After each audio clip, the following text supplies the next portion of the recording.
Saturday was yet another step forward in the progressions of both Nafisa Collier and Crystal Dangerfield as the upperclassmen rallied the Huskies to an 88-67 victory over Temple.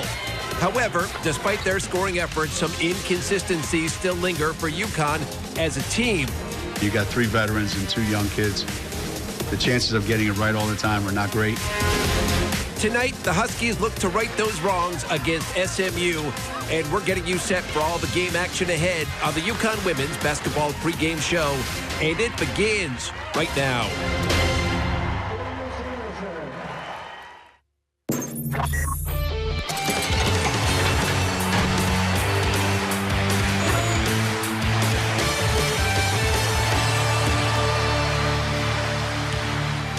The UConn Huskies, they're back at home tonight at Gamble Pavilion. UConn looking to move to 6-0 in the conference. Going to play host to the Mustangs of SMU. Tip-off coming your way about a half hour from now here on SNY. As we welcome you, the UConn Women's Basketball pregame show. Gary Apple sitting alongside Kara Walters. The Huskies remain unbeaten in the American, but they've, at the moment, not put up the regular, consistent efforts that I think we're used to seeing from UConn. So how do they go about, Kara, rediscovering that consistent brand of basketball that we've gotten so used to over the years? Yeah, well, honestly, Gary, that starts with practice. I mean, it starts there. That's where you earn your minutes. That's where you become consistent. You work on things, and it's just all about practice. And there's no, like, magic formula to it. It's repetition with shots. It's going over the plays and the defense. So, to me, you earn your minutes in practice, and Gino makes practice so hard that the games seem easy. But as of late, with the shooting woes and the kind of lack of identity or who's leading here, it's been a little rough for UConn as far as being inconsistent, but here, conference play, that's where it gets better. That's where you have different options that Gino's trying, and that's where you work hard and practice, and it pays off in conference. Wasn't it Allen Iverson who said something like, practice? We're talking practice here. But practice is important, right? Especially at a place like UConn. Don't listen to Allen Iverson. Well, listen to Gino Auriemma. Practice. I know, for practice. What's that? Well, practice is really the key to Gino Auriemma, and he won't play you. We've seen it. If you don't play hard in practice, if the freshmen don't get it, that you have to come to practice at a certain level every day, every possession, you're simply not going to play. So Gino has a formula, and I think Gino would disagree with Allen Iverson. He's done something right, Gino, if I'm not mistaken. As did Allen Iverson, by the way. It was a Hall of Famer. Yes. Big-time player right there. Let's welcome Justine Ward into the conversation right now. She joins us from Storrs, Connecticut. And Justine, there were a couple of loose ends on the UConn side that really needed to be tied up over the long weekend. So where did they focus their energy in an attempt to regain some of that consistency that Kara and I have been speaking about? Well, Gary, Gino Auriemma is once again preaching defensive intensity. It was a high-energy shoot-around today where they really focused on defense, and Gino told me they're really trying to scramble things up and keep things moving. He wants to speed up the game against SMU. He said so often teams like SMU know they can't outscore us, so they try to slow things down. They try to control the tempo, so we want to speed things up. This also means defense turning into offense, so look for the Huskies in transition. He also told me offensively he felt like they got a little stuck on one side, so he's hoping that today they will switch sides and get a better shot on offense. Gary. UConn coming off that 88-67 victory over the weekend over Temple. We thank you, Justine. See you on the broadcast coming up just a little bit. So the Huskies will be looking to make a few tweaks tonight. One thing is for sure, any member of that starting lineup can end up being the leading scorer on any given day or night. So flexibility on the offensive end is really not an issue for this team. So what is it about the Huskies in 2018-19 that leads them to being such a flexible offensive threat, Kara? Well, you know, there's pros and cons to that, Gary. You have people that are capable of scoring on any given night, but I feel like more than normal, you've had that 1 or 2 players that has to step up and carry the team.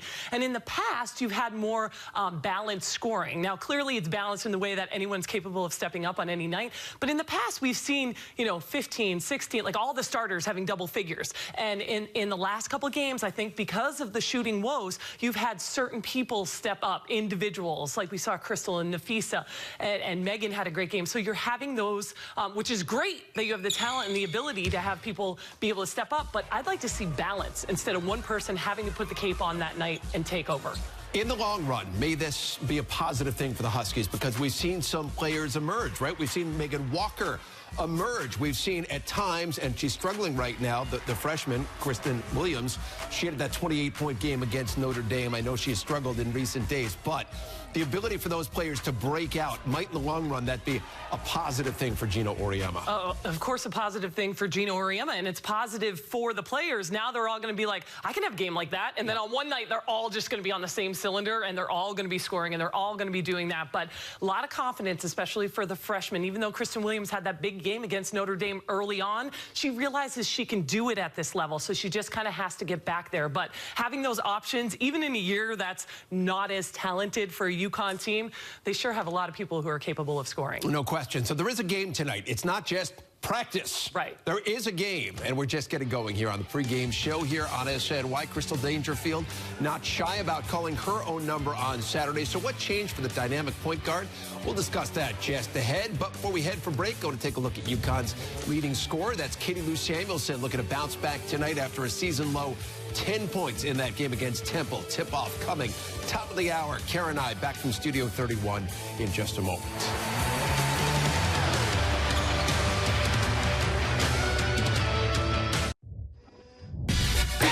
Dangerfield from the free throw line. Well, she's heating up. That's a good sign for Crystal Dangerfield. Dangerfield, she's finding the range now. She's a threat to score. Dangerfield has it. A time for Dangerfield to get off the final shot. Look how quickly she gets down the floor to beat the buzzer. That's how you run up the floor. Wow. Dangerfield gets a steal here. Walker with the lead pass to Dangerfield for two. Dangerfield uses the Walker screen. Count it. On three-pointer and a chance for a four-point play.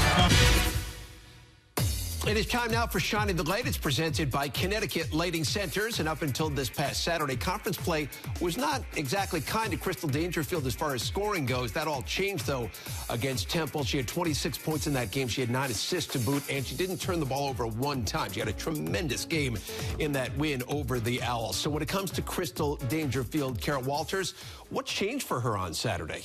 Well, she was the complete player on Saturday, Gary. The thing that's so great about her is she made shots. She got people shots, and she managed the game. And you don't always have all that together in one game, and Crystal had that going on. And the other thing is, you could tell, oftentimes when you're in a shooting slump, sometimes you hesitate, you pass up shots that you should take. We commented right out of the gate with Crystal, you saw her looking for her shot. She was aggressive offensively. She didn't hesitate. She took the shot, started with the mid-range jumper, worked her way outside. I mean, there were so many things that Crystal did, but it was a confidence from the get-go that she looked like she was coming out with a purpose, going to score. But she still managed the game and got people open as well. Do they need more of this from Crystal Dangerfield moving forward? Yeah, I think offensively they need it. And the thing about Crystal is she's so unselfish. So it's not like she's going to just me, and force it. This, obviously, we know that's one of the trademarks of UConn. They're not a selfish team. So if she's open, she has the green light from Gino to shoot it. And she just needs to continue to do that and not be a second option. You're open, score. You're going to do the rest of the things. She's run it like a floor general, getting everyone else open. Now, when she gets open, she needs to score. Gino Auriemma said when it was over, good things are going to happen when Crystal Dangerfield is aggressive, and she was certainly aggressive in that win over Temple. So as we head for break, going to get a look at the aforementioned junior, Crystal Dangerfield. Will the scoring barrage continue for her tonight? Tip-off coming your way less than 20 minutes from now. UConn going up against SMU right here on SMY. Back to you.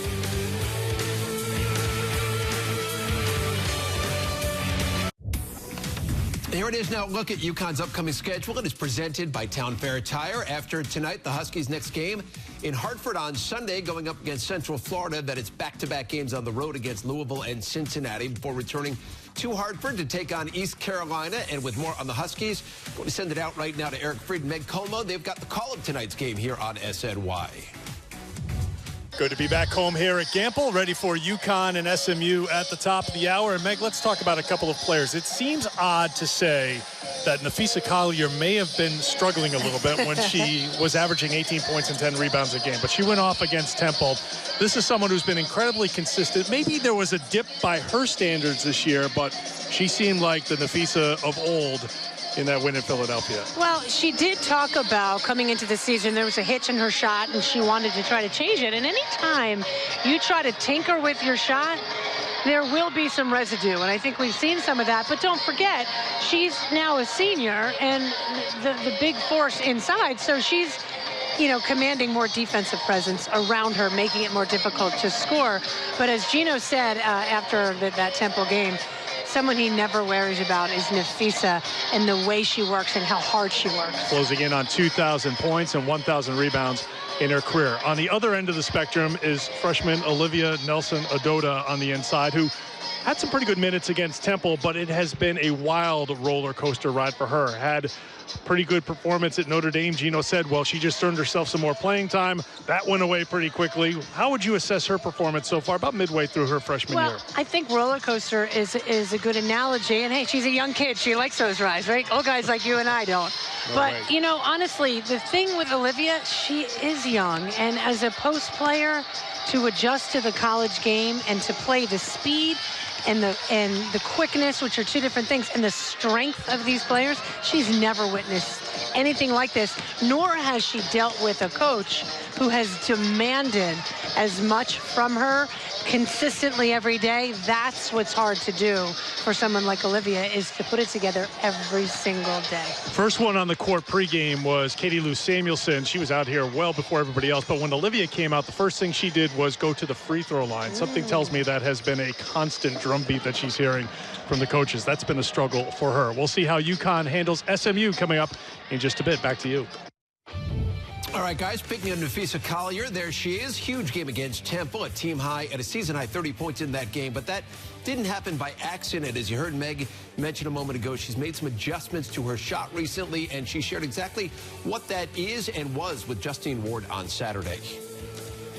I had a hitch in my shot where it was going behind my head, and so I tried to fix that to get it to my forehead and out. And I mean, I've struggled with it still this year. It's really hard to change your shot, but it feels a lot better. So I just continue to keep shooting, and thankfully they were going in tonight.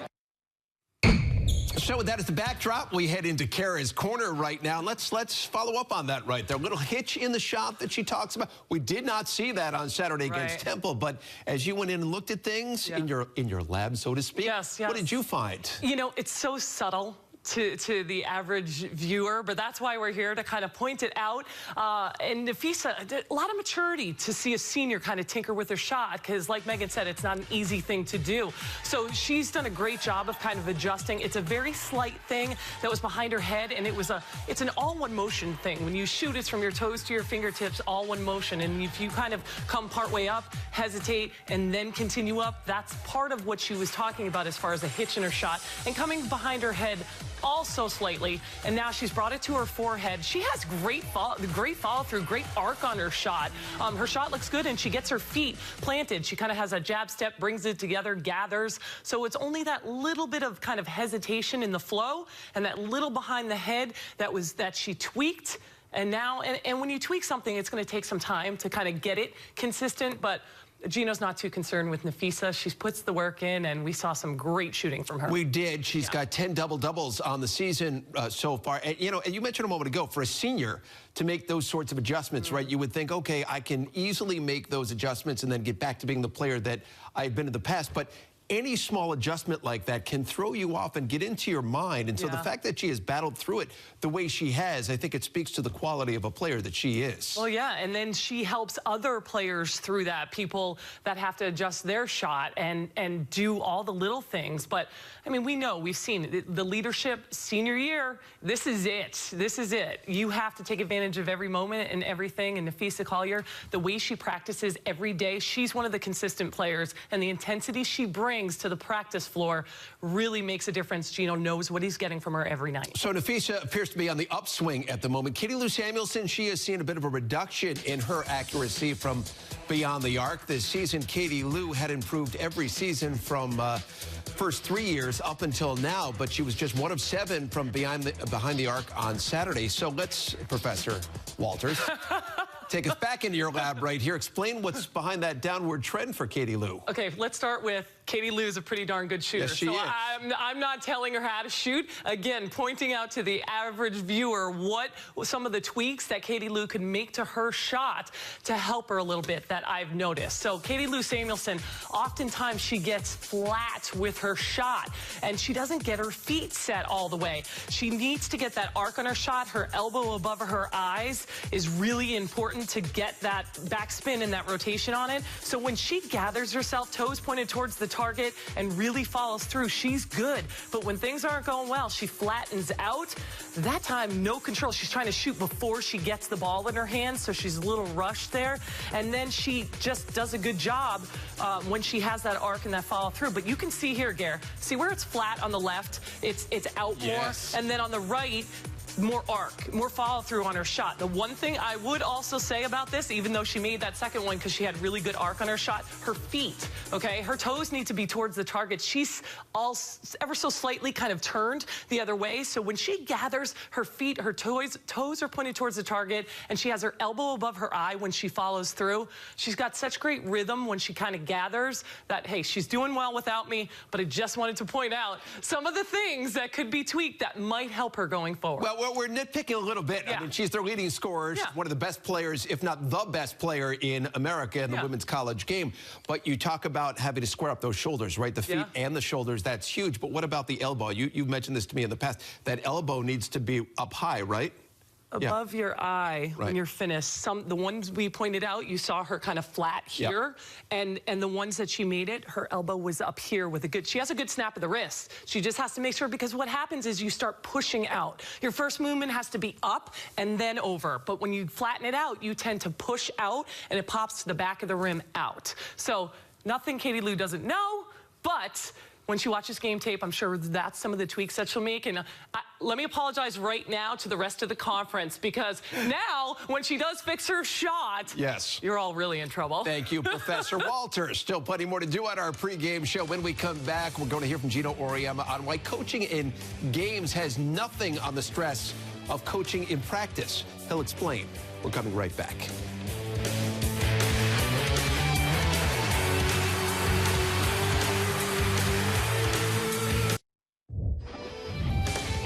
Freshman Christian Williams making her final preparations before tip-off, looking to break through that freshman wall that she's dealing with right now. Our Justine Ward recently caught up with the Hall of Famer Gino Auriemma, gained some insight on practice from Gino. Take a listen.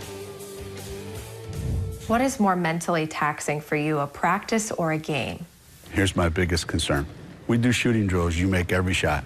Then when we play, you're afraid to touch the ball and you throw it up at the rim like it's a hand grenade. That one drill, we shot threes, you must have made 30 of them. Then we get in the game, you catch it, and you panic. The next thing that has to happen is you guys got to find a way to achieve some kind of calmness. Probably leading up to practice and going through practice and trying to get it all the way you want it to look, trying to see the improvement in everybody. That's a great play, Kyla. She's learning. She is. Learning. Being happy when you see it, being disappointed when you don't, the ups and downs of, you know, how some players will show you something and then you'll be like, and then they're right down. All that is way more, I think, exhausting than actually coaching in a game. Coaching in a game, I think once you get to the game, it's kind of out of your hands, you know? Really not much you can do about it. I think practice is way more taxing than games. And for the rest of that conversation and more from Gino, be sure to tune into the Gino Auriemma Show. It follows our postgame show tonight right here on SNY. I thought it was really interesting there by Gino, right? The pressure of practice and how you take what you learn in practice and then apply it to a game. It sounds and seems relatively easy, right? But it's not, is it? I would have to say the players would agree with Gino. Practice is so much harder by design, at UConn, by design. So when you get in a game, it's easy. That's why it's frustrating for Gino, because practice is so hard and games are supposed to be easy. When they're missing in games, you're like, what? You made those in the practice that was by design, really difficult to challenge you. And now in a game, what's going on? With some of the younger, with the freshmen, it's a pressure thing. I think it's a like, oh, now I'm in a game and I'm trying to earn minutes. And there's not as much pressure in practice as there is in a game. But as far as Gino, I get where he's coming from. The players get where he's coming from because they feel the same way. But his practices are so hard that he's hard on himself as a coach to kind of prepare people. So I can see how it's mentally taxing. What was like for you? Like, what was the difference between, I know it was like a generation ago. Oops, am I supposed to say? Oh, wow. Sorry. Oh, come on. But what was it like for you taking what you learned in practice into a game? Was it difficult for you? I have to tell you the story real quick. Yes. My freshman year, I played really bad in practice, okay? And then the next day, I played really good in a game. And stupidly, as a big mouth freshman, he said, you play how you practice. And I said, well, I proved his theory wrong. To the media, in public. Oh, boy. That was the stupidest thing I ever said to Gino, and he was correct. You play how you practice. That was the exception. I learned my lesson. All right, there it is. Dr. Walters, yeah. Professor Walters, Dr. Walters, you are just a wealth of information. Moments away from tip-off, the Huskies have never lost to an American Athletic Conference opponent. Looking to keep that intact tonight. UConn and SMU. We'll wrap up our pregame show in a moment.